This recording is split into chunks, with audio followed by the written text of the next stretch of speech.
नमस्कार बच्चों, मैं हूं अभय सर और आज एक नए वीडियो में आपका फिर से स्वागत है। आज आप लोगों को एक ऐसा नियम बताएंगे जो आपके एग्ज़ाम के लिए तो काफ़ी इम्पॉर्टेंट है ही, और इसका हम लोग कैसे अपने आप प्रयोग करते हैं वो भी देख लेंगे, कैसे यूज़ में आता है हमारे। तो सबसे पहले इसमें आप लोग हेडिंग देख रहे होंगे, गैसों की द्रव में विलेयता। क्या नियम है? गैसों की द्रव में विलेयता। ये ऐसे भी पूछा जा सकता है या हेनरी के नाम से भी पूछा जा सकता है क्वेश्चन। अगर पूछेंगे गैसों की द्रव में विलेयता, इसका मतलब गैसें जो होती हैं वो किसी लिक्विड में घुलती हैं। कैसे घुलती हैं, इसी को हेनरी ने बताया था। किसने बताया था? हेनरी ने। इसीलिए इसको क्या बोल दिए? हेनरी का नियम बोल दिए। अब इसमें होता क्या है उसको देखते हैं। ठीक है, तो जैसे इसको इंग्लिश में हम क्या बोल सकते हैं? Solubility of gases in liquids. Liquids में गैसों की सॉल्युबिलिटी क्या होती है? हेनरी ने बताया। हेनरी ने क्या बताया? हेनरी ने बताया था कि स्थिर ताप पर, यानी ताप को हम क्या करेंगे? स्थिर रखेंगे।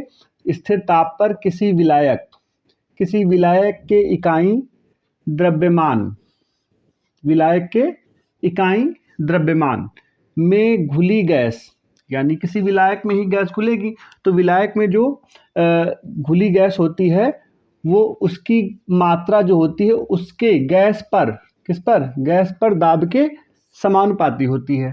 एक लाइन में फिर से डेफिनेशन आप लोग देख लीजिए। स्थिर ताप पर किसी विलायक के इकाई द्रव्यमान में घुली गैस की मात्रा, किसकी मात्रा? गैस की मात्रा पर दाब के समानुपाती होती है। यानी स्थिर ताप पर किसी विलायक जो होता है उसमें गैस कितनी घुलती है, उसकी मात्रा किसके समानुपाती होगी? दाब के समानुपाती होगी। यानी जितना ज़्यादा दाब बढ़ाएंगे उतनी ज़्यादा ये घुलेगी। अब इसको हम अगर फार्मूले के रूप में लिखेंगे तो क्या लिख सकते हैं? W proportional P। W क्या है? हमारा मात्रा है, और P क्या है? दाब। यानी ये मात्रा जो होती है वो दाब के समानुपाती होती है। ठीक है, तो ये हो गया। अब तुम लोग ये तो पढ़े ही होगे, क्या होता है कहीं पर भी हम अगर समानुपाती चिन्ह प्रोपोर्शनल को हटाते हैं तो क्या करते हैं? एक नियतांक लगा देते हैं। हाँ, तो अब यहाँ से W प्रोपोर्शनल P है, प्रोपोर्शनल को हटा के हम लगा देंगे नियतांक। नियतांक यानी के लेते हैं, और सिंबल भी ले सकते हैं। अलग अलग जगहों पे अलग अलग सिंबल दिया जाता है। अब उसके बाद तो यहाँ पे क्या हो जाएगा? प्रोपोर्शनल हटाया, नियतांक लगा दिया, और P तो प्रेशर हमारा दाब है ही। अब उसके बाद क्या करते हैं? W बराबर KH.P। अब K के साथ H भी लगाए हैं। H इसलिए लगाए हैं क्योंकि ये क्या है? हेनरी। क्योंकि इस इक्वेशन को किसने दिया था? हेनरी ने दिया था। इसलिए नियतांक भी क्या हो जाएगा? हेनरी नियतांक या हेनरी स्थिरांक बोल सकते हैं। अब उसके बाद क्या होगा? ये तो कन्वर्जन कर लेंगे, W के अपान में P ले आएंगे, और तो हो जाएगा W अपान P बराबर स्थिरांक। ठीक है, W अपान P KH क्या है? स्थिरांक है। इतना कंफर्म हो गया होगा तुम्हें। तो यही हमारा क्या है? गैसों की द्रव में विलेयता का नियम जो हेनरी ने दिया था। अब उसके बाद आते हैं, ठीक है यहाँ तक। अब उसके बाद एक इन्हीं के नियम में क्या करते हैं? अगर इनको हम मोल प्रभाज के रूप में लिखें, किसके रूप में लिखें? मोल प्रभाज के रूप में। अभी मोल तो बताया नहीं है, ठीक है, तो इसके बाद अभी बता देंगे तुम्हें मोल भी क्या होता है। ठीक है, तो अगर हम मोल प्रभाज के रूप में इसे लिखेंगे तो ये नियम कैसा होगा? तब इन्होंने क्या बताया कि मोल प्रभाज के नियम में क्या करते हैं हम? मोल प्रभाज के पद में अगर इसको लिखें, इन्हीं के रूल को मोल प्रभाज के पदों में लिखेंगे तो क्या होता है? जो इसका दाब होता है वो मोल प्रभाज के समानुपाती होता है। गैसों का जो दाब होगा वो किसके समानुपाती होगा? मोल प्रभाज के समानुपाती होगा। तो यहाँ पर भी वही काम करते हैं। प्रोपोर्शनल हटाएंगे, स्थिरांक लगाएंगे, और तुम्हारा x क्या है? x को बोल सकते हैं हम, ये हमारा मोल प्रभाज है। क्या बोल सकते हैं? x क्या है? मोल प्रभाज। ठीक है, तो दाब जो होता है वो मूल प्रभाज के समानुपाती होता है, अगर मूल प्रभाज के पदों में इसको लिखना है। ठीक है, और आगे बढ़ते हैं। अब ये वाला रूल कहाँ कहाँ पे यूज़ होता है? बोले इसको हम पढ़ रहे हैं, क्यों पढ़ रहे हैं? कहीं पे यूज़ तो होता होगा, या ऐसे ही पढ़ रहे हैं? कहाँ पे गैसों में द्रव घोला जाता है? तो ये लोग सब लोग जनरली देखते हो तुम लोग। जैसे इसका फर्स्ट उपयोग लिखा है इसमें, सॉफ्ट ड्रिंक में CO2 की विलेयता।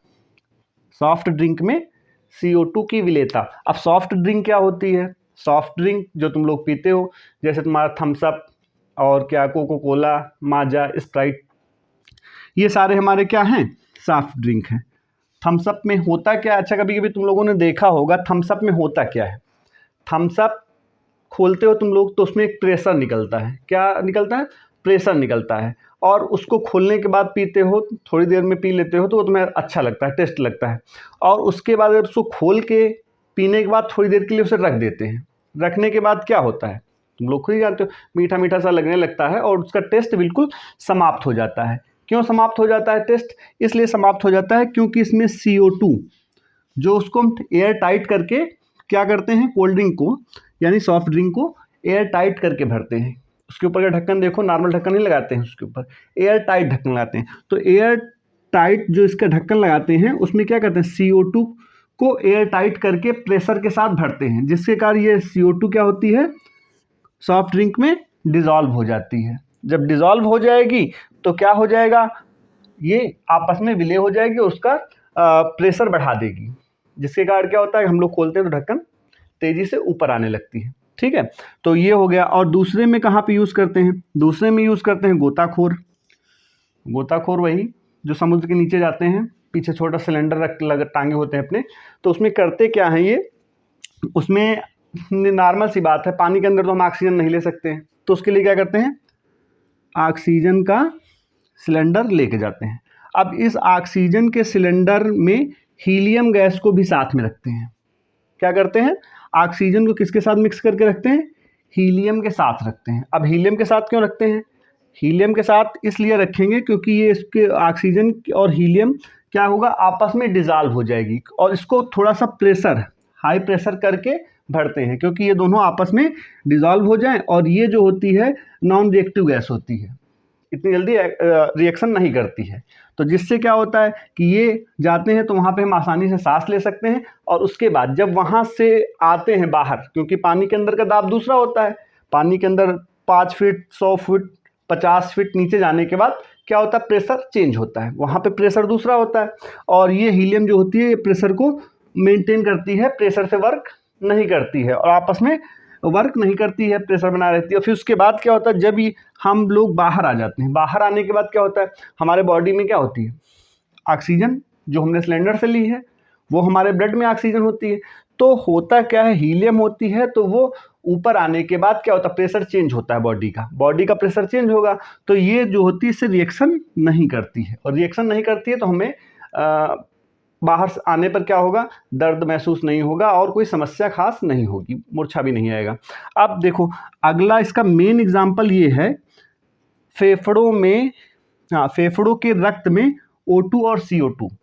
अब ये क्या होता है, फेफड़ों के रक्त में O2 और CO2, सीधी सी बात, हमारी बॉडी जो होती है वो क्या करती है, ऑक्सीजन लेती है, तो ऑक्सीजन कैसे लेते हैं हम लोग, रिस्पायरेशन के थ्रू लेते हैं। अब रिस्पायरेशन में क्या होता है, रिस्पायरेशन सब लोग पढ़े होंगे, क्या करते हैं, रिस्पायरेशन सभी जंतु करते हैं, जंतुओं में क्या होता है, हम लोग ऑक्सीजन गैस लेते हैं और कार्बन डाइऑक्साइड निकालते हैं। अब कैसे हम लोग ऑक्सीजन गैस लेते हैं और कैसे कार्बन डाइऑक्साइड गैस निकालते हैं, तो वो यही तुम्हारा गैसों में द्रव की विलेयता यानी हेनरी का रूल लगता है। कैसे लगता है, सीधी सी बात है, हम लोग क्या करते हैं, ऑक्सीजन गैस को लेते हैं, ऑक्सीजन को लेते हैं, कहाँ पे लेते हैं, लंग्स में लेते हैं, और लंग्स क्या करती हैं, लंग्स उसमें प्रेशर क्रिएट करती हैं। क्या क्रिएट करती हैं, प्रेशर यानी दाब क्रिएट करती हैं, और जब वो दाब क्रिएट करेंगी तब क्या होगा, जब ये दाब क्रिएट करेंगी तो O2 की सॉल्वेबिलिटी किसमें हो जाएगी, ब्लड में हो जाएगी, और ब्लड में कौन सा होता है, हीमोग्लोबिन के साथ ये O2 क्या हो जाएगा, डिजॉल्व हो जाएगा। है ये गैस, ब्लड क्या है, देखो ये ऑक्सीजन क्या है, गैस है, और ब्लड क्या है, द्रव यानी लिक्विड है। ब्लड जो होता है किसमें, लिक्विड में होता है, तो सीधी सी बात लिक्विड और गैस दोनों आ रहे हैं इसमें। तो होता क्या है कि O2 जो है ये गैस हमारे ब्लड लिक्विड में डिजॉल्व होती है ड्यू टू प्रेशर, किसके कारण होती है, प्रेशर के कारण होती है। अब होता क्या है, प्रेशर लंग्स जो होती हैं ये क्या करती हैं, सिस्टोल और डायस्टोल करती हैं, यानी ये पहले फूलती हैं और फिर उसके बाद क्रमाकुचित हो जाती हैं।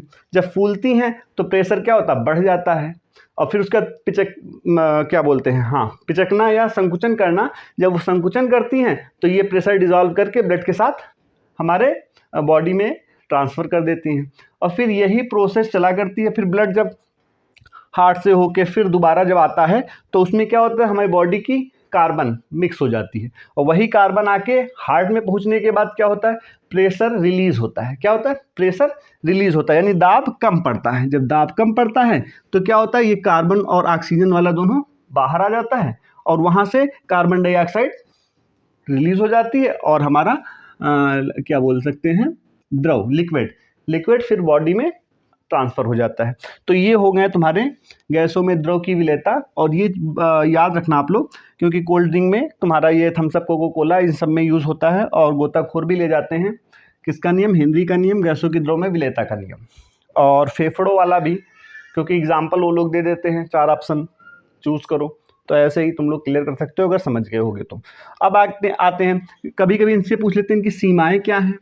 तो सीधी सी बात है, सीमाएँ लगभग मैक्सिमम तुम्हें रूल जो मिलेंगे, सीमा सबकी कुछ बहुत 19-20 वैसी होती है। अब क्या वैसी होती है, जैसे बोल सकते हैं, जैसे ये बोल रहे हैं कि सीमाएँ क्या होनी चाहिए, तो सीमाएँ सीधी सी बात है, स्थिर ताप बोल रहे हैं, स्थिर ताप। ताप पहले ही बोल रहे हैं स्थिर ताप, तो ताप को तो स्थिर रखना ही है। तो ये बोल सकते हैं ताप बहुत कम नहीं होना चाहिए। क्या होना चाहिए, ताप बहुत कम नहीं होना चाहिए। कम होगा चल जाएगा, बहुत कम ना हो, बहुत कम नहीं होना चाहिए, बहुत कम नहीं होना चाहिए। ठीक है, ताप बहुत कम नहीं होना चाहिए। और दूसरी स्थिति क्या, ताप कम नहीं होना चाहिए, दूसरी स्थिति दाब भी जो है वो भी बहुत ज़्यादा नहीं होना चाहिए। क्या होगा, दाब बहुत अधिक नहीं होना चाहिए। ठीक है, अधिक नहीं होना चाहिए, यानी दाब भी, प्रेशर भी बहुत अधिक नहीं होना चाहिए। और थर्ड कंडीशन क्या हो सकती है, थर्ड कंडीशन यही वाली कंडीशन कि ऑक्सीजन और हीलियम आपस में क्रिया नहीं करती हैं, क्योंकि ये तो अक्रिय गैस है। ठीक है, तो जो गैसें होती हैं ये आपस में क्रिया ना करें, यानी लिक्विड जो है वो गैस के साथ रिएक्शन ना करे कि कोई नया प्रोडक्ट बना दे। अब नया प्रोडक्ट बना देगा तो फिर रिएक्शन चेंज हो जाएगी तुम्हारी। ठीक है, प्रेशर भी ऑटोमेटिक डिकम्पोज हो जाएगा। तो अब इसमें क्या करते हैं, इसमें ये भी होना चाहिए कि ये रिएक्शन ना करे, अभिक्रिया ना करें। अभिक्रिया यानी बोल सकते हैं क्रिया ना करें। किससे क्रिया ना करें, एक दूसरे से क्रिया ना करें, लिक्विड और गैस आपस में क्रिया ना करें, रिएक्शन ना करें, तो क्या होगा, तो ये रूल लागू होगा। तो ठीक है, तो ये हो गई सीमाएं, और ये हो गए उपयोग ज़्यादा पूछे जाते हैं, और ये वाली डिफिनीशन आप लोग इस फार्मूले से बना सकते हैं। और तो आप लोगों को क्लियर ही हो गया होगा। मिलते हैं फिर नेक्स्ट वीडियो में। नमस्कार।